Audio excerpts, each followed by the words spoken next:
Really, when it comes to hot X-Men villains, kind of all of them are hot. Except for you, Mojo. Ugh. Welcome back, Nerd Squad. This is Top 10 Nerd, and I am your host, Amanda McKnight. Today we'll be counting down the top 10 hottest X-Men villains, and they are hot, hot, hot, trust me. Honestly, it is true. A lot of the X-Men villains that we've seen have been really hot, like I said, except for Mojo, but also maybe except for Shadow King, although I don't know, is it weird that I think he has his moments?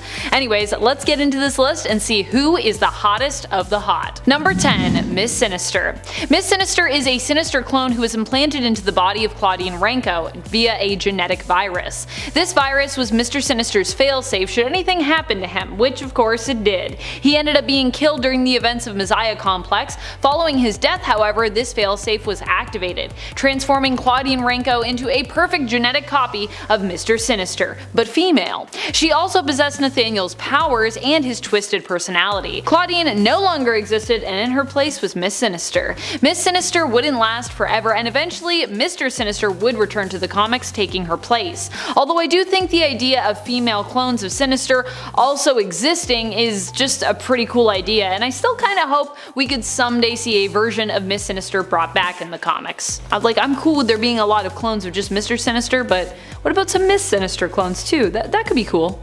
All of the Sinisters. Sinister dinosaurs as well. Number 9, Donald Pierce. It's kind of weird really that I think Donald Pierce is attractive, but here we are.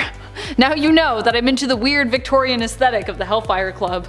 Surprise, surprise. I feel like people that do know me would be not surprised by that at all. And of course I'm generally into that aesthetic, except for when it's being worn by Sebastian Shaw, of course. Sebastian is a brute, and I will never forgive him for what he did to Captain Kate and Lockheed. Ugh. Donald Pierce is extremely anti-mutant, but then again, he's also an X-Men villain, and around pretty much half of that group of the X-Men villains are pretty focused on, death to all mutants and that kind of stance. Donald Pierce himself was one of the original members we're introduced to of the Hellfire Club Inner Circle, holding the title initially of White Bishop. He's also part cyborg, which I'm also weirdly fine with. Even robots and, part robots deserve love. Love for cyborgs. This message from Amanda McKnight. Everyone love a robot today. Alright friends, before we move on to this next spot, if you are loving this list and you want more hot villains lists, which as I said, I can do that. There's lots of hot X-Men villains, and I know y'all are going to be in the comments like, what about this person? So let's do a part 2 and let me know you want that by giving this video a thumbs up. Number 8, Mr. Sinister. Mr. Sinister might seem like a weird one to include on this list, but have you seen him lately in the comics? He's a complete A-grade hottie. Something about Mr. Sinister with facial hair, just like rocking a beard, just really does it for me. Also, I love capes, and they're not super easy to pull off, so if you can pull off a cape, I think you deserve a spot on this list, which Mr. Sinister consistently does, so here he is. He's also just a really fun and creative villain, for better or sometimes for worse when it comes to plots. And if there is anything that screams hotness for me, it's creativity. I love creativity. Sure, he might be a mad geneticist, but he's a fun mad geneticist, you know what I mean? Number 7, Lady Mastermind. Mastermind himself is maybe one of the least attractive villains to me. Maybe it's the way that he operates, manipulating people's minds, or maybe it's just his really whiny nature in the original X-Men comics, or the fact that then he really couldn't take no for an answer, constantly attempting to win Scarlet Witch over to no avail. However, his daughter on the other hand, Regan Wingard, aka Lady Mastermind, is a certified hottie. 1, she's just overall more physically attractive, to me anyways, but 2, she is also less whiny than her dad in general, which I also like. This might possibly be because she is more powerful than him and she doesn't really feel the need to prove how capable she is, so she doesn't get whiny. Of course, it could also be because Mastermind himself has paved the way for his daughter, meaning that her name and her abilities already mean something because of all of her dad has accomplished over time, improving her reputation as a capable villain. So doesn't need to be as whiny. Number 6, Callisto. With or without her tentacles, I'm just a big fan of Callisto. Callisto was at one point leader of the Morlocks and a villain to the X-Men. She kidnapped Angel and tried to make him marry her, not a great look. Fortunately, I think for both of them, that didn't work out, so yay. Honestly, that would be a weird pairing if it had happened and then still existed now. What would that be like in the future? Callisto for a long time has been a recurring enemy of Storm's. However, currently she's turned from being a villain to just being a straight up badass in the the comics. She was depowered during M-Day, but still being a mutant took refuge on Krakoa. She now works alongside the Hellfire Trading Company, acting as Emma Frost's, the White Queen's, White Knight. She also recently got her powers restored after fighting and dying in the Crucible ceremony, asking Storm to fill in for Apocalypse as her own personal challenger. Storm and Callisto are pretty much cool now, so Storm actually did this for Callisto as a kindness, if that makes sense. If you're not reading the comics, it maybe doesn't make sense. Kill them not with kindness, but for kindness in this instance. That's what the Crucible's all about. If you want to know more about the Crucible, there's a whole X-Men issue on it from the last series of X-Men that started in 2019. Number 5. Solemn. Solemn is one of the new hotties on the X-Men villain block. That would be fun to imagine, just all these hot X-Men supervillains as neighbors. Sounds like a chaotic good time. Solemn is a mutant of Arakko who, instead of having adamantium bones, possesses adamantium skin. He was one of the sword bearers of Arakko during the Ten of Swords tournament. In fact, he was the one mutant we thought would face off against Wolverine, but in an unexpected turn, Solemn didn't even really fight at all. He was initially set to fight against one of his own because this was Saturnine's tournament and it was gloriously weird. Instead though, Solemn used a favor owed to him by Wolverine from when they both had to venture to Hell to get their Muramasa blades to use in said tournament, making Wolverine tap in and fight on his behalf. Solemn is presented as being a smooth talker, master manipulator, and overall tricksy kind of person. Maybe that's why I like him so much? Number 4. Silver Samurai. Is there anything hotter than a well-trained swordsman and disciplined samurai?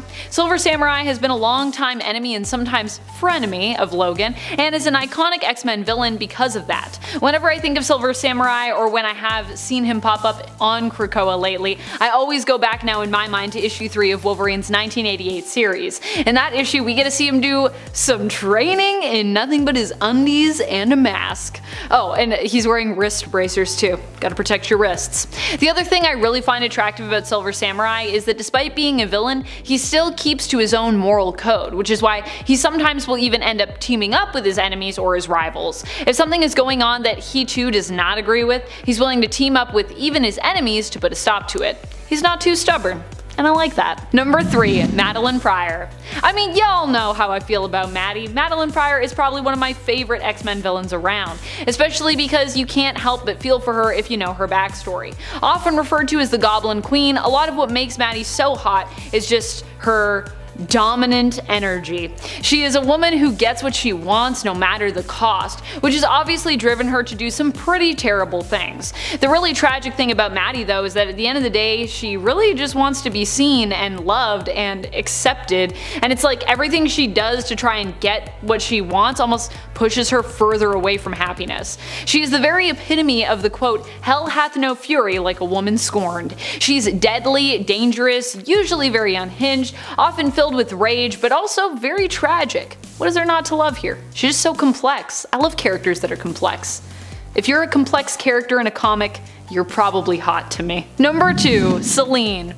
There is something so timeless about Selene, the way she is often drawn, and even her mannerisms and the way I imagine her voice to sound in the comics. This is probably because, well, she is actually ancient. Something I find very attractive about her is just that, her timelessness, her wisdom. But of course there is also the knowledge that she could drain the life force right out of you, just like that.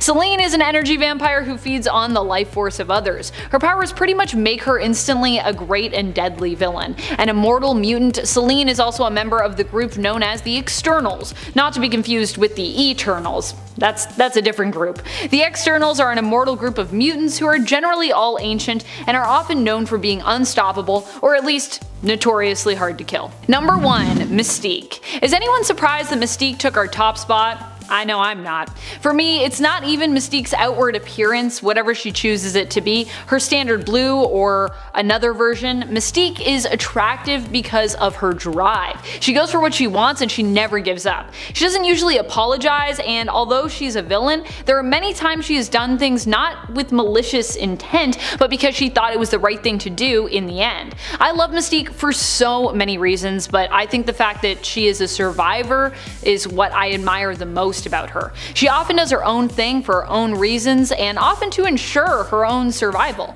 There is something so powerful and just so cool about that. I mean, don't get me wrong, it's also good to think of others and be compassionate. I'm not saying we should all be like Mystique all the time.